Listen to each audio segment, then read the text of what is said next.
rib depression. And then also we'll kind of get into some inspiration, expiration restrictions. Okay. All right, who wants to be my subject? I will. Okay, come on in back. Okay, well, let's go over inspiration, expiration first. So,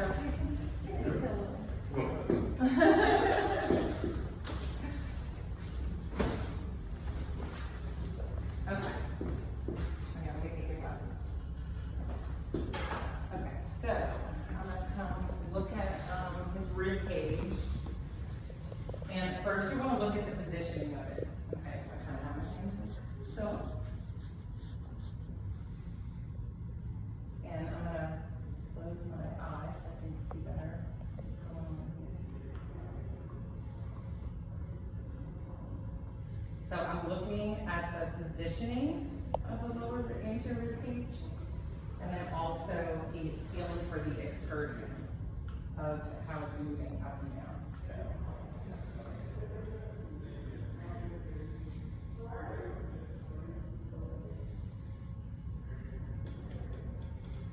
Okay, so I'm going to have you here take a deep breath in.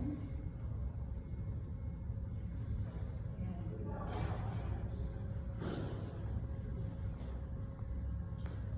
And then deep breath in. And breathe out. So what I'm looking for is one side coming out or in more than the other. So this is what I'm seeing with him. It's not super dramatic, but that the right side is not inspiring as well as I wanted to, or as well as it should. And sometimes you'll get patients that come in, it's just like this, the lower part of the rib is just like stuck up like that. So what does that, what does that tell you? That they're kind of stuck up and they're not coming down. That they're stuck in inspiration. So they're breathing in, but they can't, their expiration is restricted.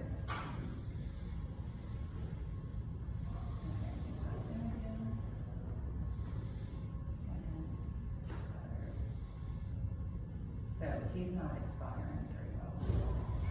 Okay. So what I would do to treat that, Oh, he looks expired. expired.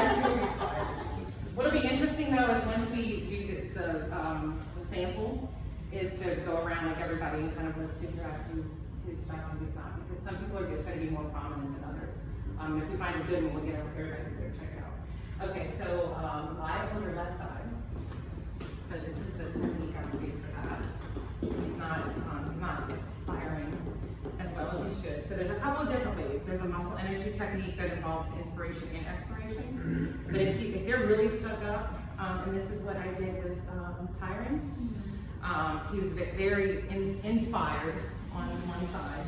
So I just came here and kind of held him into an expired position and then had him do some deep breathing. So go ahead and take a deep breath in, really breathe into the belly, and then exhale. And then as I exhale, I'll kind of give a little bit of extra push. Okay. And that's the side he was stuck on too, Beth. Oh yeah. And I'm not, like, when he's breathing in, I'm not feeling much into my hand too, so that he might be restricted into some inspiration too. So if you're not sure, you just want to treat both, that's totally fine. Come here, so this is another muscle energy technique. So I have my patient, and again, I'm just giving a force upward with my open hand. And then when they fully inspire, take a deep breath in, I'm gonna have him push his right SI forward into my hand. A lot of times the patients, they're gonna wanna push their whole leg forward. So just say, if you feel here, just push this nice and gentle forward.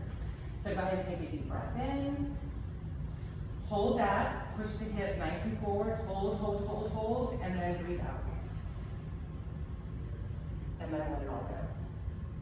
So it usually takes the patient a couple of times to kind of, he's very aware of his body, he's very inspired, and he did it without any issue.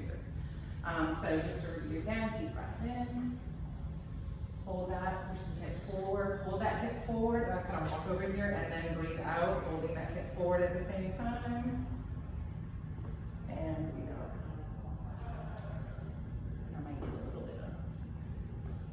with some thoracic side bending in there, because that definitely will help the ribs as well. Also, if you find patients that are really restricted lower in the ribs, is work their QL, like right at this attachment. We'll come in and kind of just do some cross friction work. I'd probably go around to the other side to do that.